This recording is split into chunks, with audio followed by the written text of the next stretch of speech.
नमस्कार साथियों, मैं हूं आपका दोस्त चंद्रभूषण तिवारी और आज हम बात करने जा रहे हैं बैंक ऑफ बड़ौदा की। अगर भारत का एक बड़ा सरकारी बैंक अचानक से 5,700 करोड़ रुपए दे के सेटलमेंट करने के लिए राजी हो जाए तो आखिर बैंक को इतने बड़े सेटलमेंट की जरूरत क्यों पड़ी? क्या कोई घोटाला किया गया था और इसका असर निवेशकों और शेयरधारकों पे क्या पड़ेगा? आइए पूरी कहानी के तह तक जाते हैं और इसके बारे में समझते हैं कि आखिरकार ऐसा क्या हुआ था जिसकी वजह से बैंक ऑफ बड़ौदा को 5,700 करोड़ की बड़ी रकम देनी पड़ी। इसकी वजह से बैंक ऑफ बड़ौदा का शेयर 4% नीचे गिर गया। ये कहानी शुरू होती है यूनाइटेड अरब अमीरात से, ठीक है, जो कि एनएमसी हेल्थ केयर, जो कि एक बहुत ही बड़ी हेल्थ केयर कंपनी थी, जो कि 2020 में यह कंपनी क्या करती है, अपने आप को वित्तीय घोटाले यानी छिपाए गए कर्ज, हिडन डेट के कारण दिवालिया घोषित कर देती है अपने आप को। जांच में पता चला कि कंपनी ने अरबों डॉलर का कर्ज छिपाया था, जिससे बैंक को और निवेशकों को भारी नुकसान हुआ। ठीक है, बैंक ऑफ बड़ौदा ने पहले एनएमसी हेल्थ को काफी लोन दिया था। एनएमसी हेल्थ के प्रशासक एडमिनिस्ट्रेटर का आरोप था कि बैंक ऑफ बड़ौदा ने कंपनी के कर्ज को छिपाने में मदद किया और या फिर कंपनी को दिवालिया होने के बावजूद भी कर्ज देता रहा। इससे बाकी लेनदारों का नुकसान बढ़ गया। इसी आरोप में वो उसके जो एडमिनिस्ट्रेटर थे, प्रशासक जो थे, बैंक ऑफ बड़ौदा पे लीगल सूट्स फाइल कर देते हैं। ठीक है, अब क्या हुआ कि लगभग 800 मिलियन डॉलर, करीब 5,700 करोड़ देने पर सहमति जताई गई। यह राशि एनएमसी हेल्थ के लेनदारों, क्रेडिटर में बांटी जाएगी। ठीक है, इसके बाद दोनों पक्ष के बीच चल रहे मुकदमे खत्म हो जाएंगे।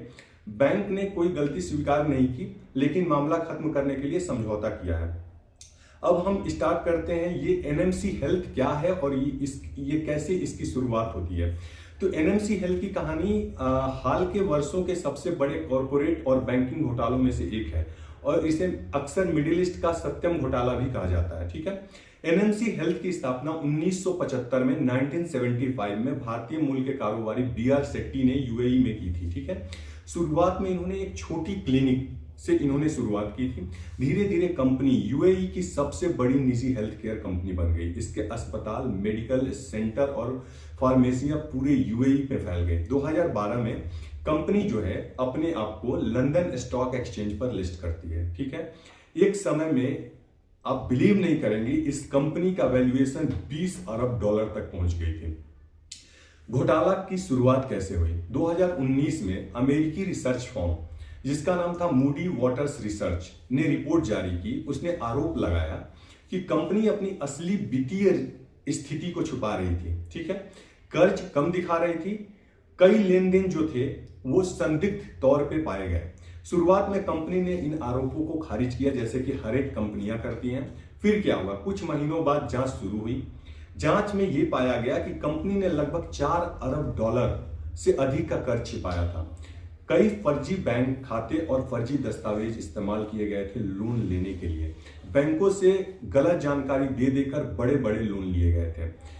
बैंक को इस लोन को देने के लिए करीबन इंडियन और फॉरेन बैंक मिला के 80 बैंकों ने एनएमसी हेल्थ को लोन दिया था। 80 बैंक्स, जिसमें भारतीय बैंक में bank of Baroda, state bank of India, Punjab national bank और आईसीआईसीआई बैंक भी शामिल थे। इन बैंकों के हजारों करोड़ रुपए इसमें फंस गए। 2020 में एनएमसी हेल्थ जब दिवालिया घोषित हुई तो कोर्ट ने प्रशासकों को, एडमिनिस्ट्रेटर को नियुक्त किया ताकि कंपनी की संपत्तियां बेची जा सके। जितना पैसा मिले उससे लेनदार, क्रेडिटर को भुगतान किया जा सके।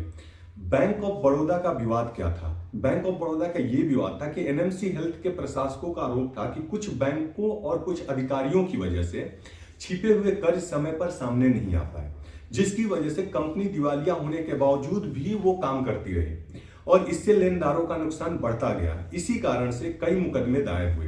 अब बैंक ऑफ बड़ौदा ने लगभग 5,700 करोड़ देकर समझौता किया ताकि यह कानूनी विवाद समाप्त हो सके। बैंकों ने यह नहीं माना कि उसने कोई गलती की थी। अब यहां पे सवाल बनता है कि क्या इन्वेस्टर्स का पैसा सुरक्षित है बैंक ऑफ बड़ौदा में? डेफिनेटली बैंक ऑफ बड़ौदा जो है एक जानी मानी बहुत ही बड़ी पब्लिक सेक्टर बैंक है। इसमें किसी भी जो निवेशक है उसका पैसा कहीं नहीं जाएगा।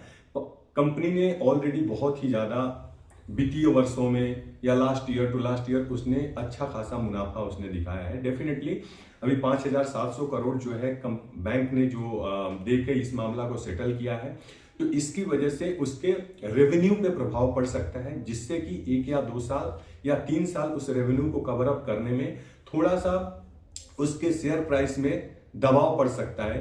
पर जो नए निवेशक हैं अभी that is the right time to invest, पर एक बार अपने इन्वेस्टमेंट काउंसलर या फिर रिलेशनशिप मैनेजर से आप जरूर एडवाइस लें।